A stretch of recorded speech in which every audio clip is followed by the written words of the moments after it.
Good morning. I'm here this morning with Nelsie Stern, who is Associate Director of School-Based Services for Journey Mental Health Center in Dane County. Welcome, Nelsie. I'm looking forward to talking with you this morning about REST and cognitive behavioral intervention in trauma in schools, CBITS, which is something that some of our folks know more about. So, Nelsie, tell me a little bit about REST, what it stands for, and how CBITS fits into it. Sure. Thank you so much for having me here and giving me a chance to talk about the work we do in Dane County. So the REST program stands for the Resilient Response to the Effects of Stress and Trauma.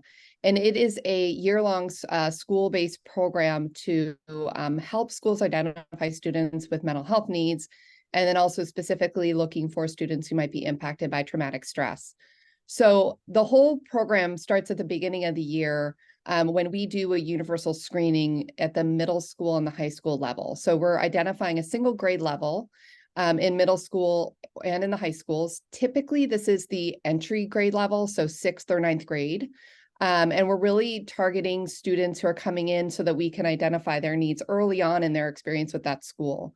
We're looking at symptoms of depression and symptoms of traumatic stress in that screener, and then exposure to trauma. So we do universal screening and then have a chance to meet with students who have elevated symptoms.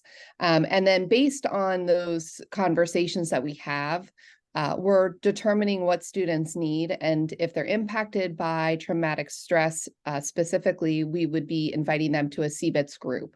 And again, CBITS is Cognitive Behavioral Intervention for Trauma in Schools, which is an evidence-based curriculum that has been run since the late 90s and developed in the LA Unified School District in collaboration with UCLA and the RAND Corporation, and really meant to be a feasible program that can be done in schools for kids impacted by traumatic stress. So CBITS fits into this larger program of assessment and then mental health conversations with kids. So it's one of the referral options out of the REST program. So can you say a little bit more about how many kids typically are in a program at a school, and what's the range of traumas that you see with kids? Sure. So it really depends on the number of students enrolled in that grade level that we're screening. So we're really looking to screen, 95 to 100% of the students in that identified grade level. Just to give a little context, last year we screened over 5,700 students across Dane County for symptoms of traumatic stress, exposure to trauma, and then depression, symptoms of depression.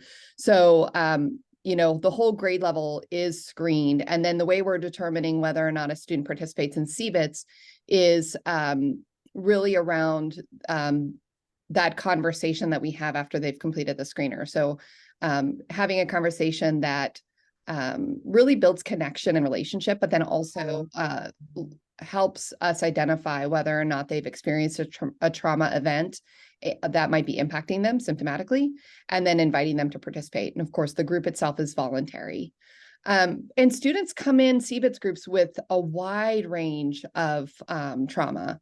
So we've had students who have participated in CBITS who have witnessed domestic violence or community violence. We've had kids participate after significant bullying. We've had kids in the group because they've witnessed the death of their pet, or being in a bike accident, or being in a car accident. So, trauma itself is subjective, and we're not looking for the most intense traumas. We're looking for kids who are impacted by an experience that they had and would benefit from, participating in a group that helps them learn some skills for coping and a chance to process that memory. So important to remember that trauma is really subjective. It's how it's affecting the students that is key here in terms of addressing how to get beyond that. Exactly. Yeah. So tell us a little bit more about what students actually do in the program. How does it work? What's their involvement during the week at school? Sure. Yeah, so CBITS is a 10-week group and individual curriculum. So it's a group curriculum that invites up to 8 students to participate once a week for those 10 weeks. And it's typically the length of a class period. So the curriculum is really designed to be feasible to do in about 45 minutes a week for 10 weeks. Also during that 10 weeks sometime after the second session, but before the sixth session, they're going to have an opportunity to meet individually with one of their facilitators. And during that individual time, they're going to actually process through a trauma memory. So I'll talk a bit more about those individual sessions in a moment, but CBITS as a whole really is a skill building curriculum. It's really kind of twofold. So it's skill building around coping with stress and trauma, a lot of psychoeducation about how trauma impacts people, and then what to do about that. There's also a good portion of cognitive behavioral therapy skills that are incorporated. So helping students identify their thoughts, their feelings, their behaviors, and how those three kind of points on a triangle are interconnected, and how trauma impacts that cycle. And then also helping them develop some skills around challenging that cycle when it is impacted by trauma, right? So some thought challenging skills are incorporated into that. And then also towards the end of the group, they also get a whole section on problem solving. And so they can utilize sort of the skills they've learned at the beginning of the group and apply it to problems that kids are facing all the time in their school day. And then also a huge portion of the group, and also the thing that makes CBITS different from other school-based groups, is really that trauma exposure piece and that processing piece that they have a chance to do both with their peers in the group, but then also individually. So, CBITS really is about helping students process through an event that has happened to them in the past, right? So right at the beginning of the group, right when they come into the group, as they're learning why, what the group is going to be about, they also are encouraged and asked to share kind of a little brief bit about the experience that they had that led them to participate. Nothing detailed, nothing extensive, but that first moment of gradual exposure in the group is really about helping students begin to no longer avoid talking about the trauma, right? And not wanting to talk about the trauma is really a hallmark of traumatic stress. Nobody really wants to talk about the hardest thing they've ever been through, but when students are given the chance to say it out loud and get some support from their peers, they actually do feel better about being able to talk about it, right? So there's that initial gradual exposure towards the beginning of the group. And then I mentioned those individual sessions, and those individual sessions are an opportunity for students one-on-one to talk about their trauma memory and be able to habituate to the emotions around it, right? So traumatic stress is really about that entanglement of those overwhelming emotions that come when we think about that thing that happened. And when we give kids a chance to really talk through it and talk through it multiple times, in a safe place, in a structured place, in a supportive place, then they are better able to untangle the emotions that they associate with that event from the event itself, right? So there's never, right, that memory is never going to be a good memory. It's never going to be pleasant to think about. But what we're looking for is helping students to not feel so overwhelmed when they think about it, because what we know is that there are going to be reminders of that event all their lives. And we want to minimize how much those reminders of it overwhelm them emotionally. And we do that through habituation. And one of the skills that we do is we teach kids to use sort of a thermometer rating for the level of distress that they're experiencing.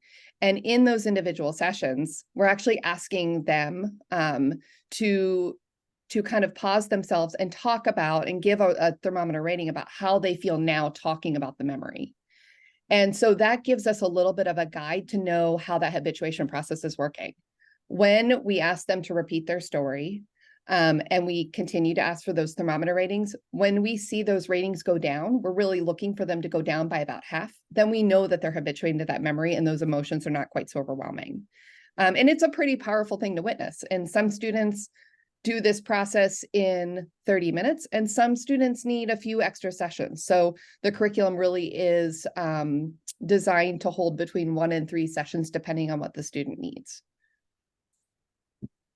That's great. And I like that you're using a thermometer rating. Our office has a feelings thermometer that we've shared with lots of folks, and it has really helped others in terms of thinking about how to express their feelings, and for parents to model talking about feelings, which is so important to this whole process of getting through the trauma and getting through difficult times.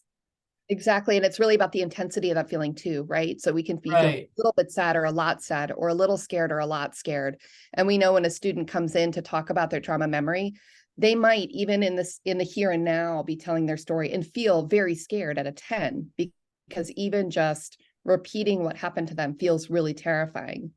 But when they are able to say, oh, I'm no longer at a 10, I've said this story a bunch of times, now I'm at a 5, we know that that fear, that rating scale is telling us that the intensity of that emotion is less. And that is really what we're looking for and what helps kids feel better. So, Nelsie, can you, tell us a little bit more how this looks from a child's point of view? Maybe you could share an example of a child and that has gone through the program and what they've dealt with. Yeah, absolutely. I knew that we were going to talk about this, and I have so many stories of kids who have participated in CBITS over the years. A couple kind of come to mind. And one was just a student who participated in a group in the last couple of years. And she is a high school student, and she experienced a lot of conflict and fighting in the home. And because of the conflict she experienced, she really was going through a lot of anxiety and stress. It was impacting her socially. It was impacting her academically. She was having nightmares. She was easily distracted and she was irritable a lot of the time. And she had actually asked her parent to get her into therapy before, but there just hadn't been any follow through. And so when the REST program began at her school and she was identified and referred to CBITS, she decided to participate because this was the help she was going to get. And she knew she needed some support. And this is a kid who came to group every single week. She participated in the activities. She learned skills for coping that she then took home and practiced. She actually already had some coping skills that she shared with her peers. That was kind of an interesting dialogue about what was working, and she was able to kind of bring that back to the group. And then in her individual sessions, she processed through that experience of witnessing the fighting at home. And then when she came back to the group, she had a chance to share a little bit about those memories with her group. And her group mates, supported her. They validated, her experience, and they told her that she was a really brave person. She was a strong person. And I'm not sure she'd ever been told that before. And she certainly had not been told that by her peers.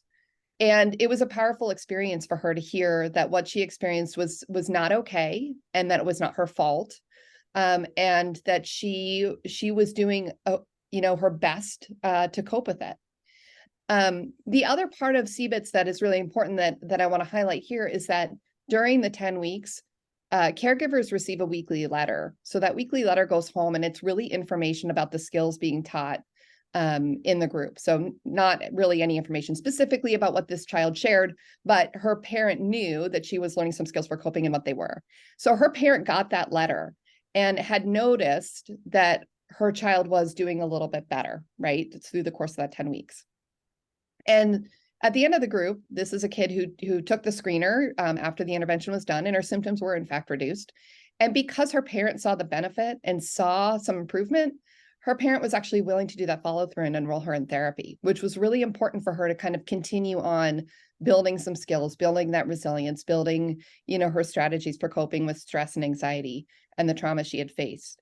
So that just sort of speaks to sort of the broader context and that continuum of care we're always looking for. And it was a really powerful experience for her. And so I'm happy to say that she's continuing to receive therapy. There was a second child, if I have time to talk about another child who's a little younger. So a child in middle school. And this was a few years ago that she participated in a group. She had also witnessed domestic violence and was really, really hesitant to join CBITS. She really didn't want to share what was going on in her home, partly because she was part of a pretty small community. And she worried about how she would be perceived and who knew her family and what they would then think about her family. But because she had a really strong relationship with her school social worker, she was willing to at least give it a shot. So she did join the group.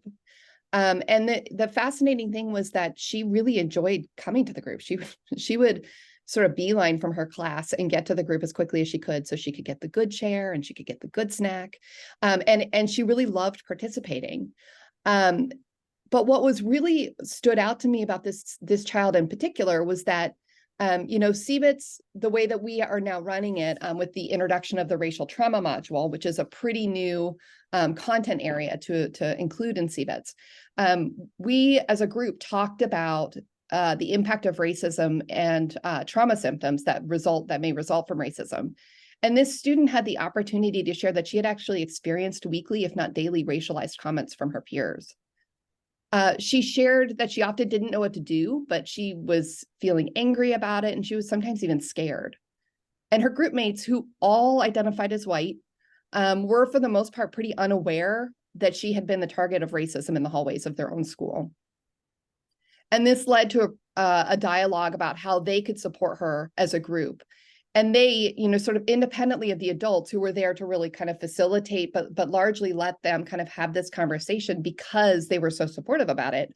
The group developed a plan for how to intervene when they heard their classmates using racial slurs or making comments about her ethnicity. And had she not participated in this group, she might not have gotten that kind of support. She certainly wouldn't have gotten that support from her peers. So when we give students, a chance to really develop skills, to give them a chance to give and receive support from each other, and to talk about what they've been through in a safe place with safe adults, they really feel better. And this was a student who also had a pretty significant reduction of her trauma symptoms. And she was also, in addition to the racism she experienced, she was also really able to kind of process through the memory of the domestic violence that she witnessed at home, and got a ton of support around that as well. In fact, that group in particular, one of the things that's powerful about CBITS is that we teach kids to be supportive of one another. So it's not a skill that we expect that they already have. We actually ask them in those individual sessions, how would you like your peers to respond? What would you like them to say, or what would you like them to not say? And so in this group in particular, we had done that, and we had generated 6 or 7 statements, and we had put them on flashcards so that students would know some things that they could say in support of their peers. And this group, they used those cards, but then a couple times students just stood up and walked over to the child who had just shared and just put their arm around them. And that was enough. And that was something that I think was really powerful about the group, that they were able to really build this community of peers that carried on after the group was over. So it's 10 weeks, it's over. And yet these are kids that I know will continue to support each other because they had that experience of giving and getting support from each other when sharing some of their toughest moments. Nelsie, thank you so much. Such excellent work that's happening, skills that youth are learning, parents being engaged, and traumas being overcome. So we thank you for the work that you're doing with these youth throughout the county. And we appreciate your sharing all of your expertise with us today. Thank Thanks you so so much for letting me talk about it.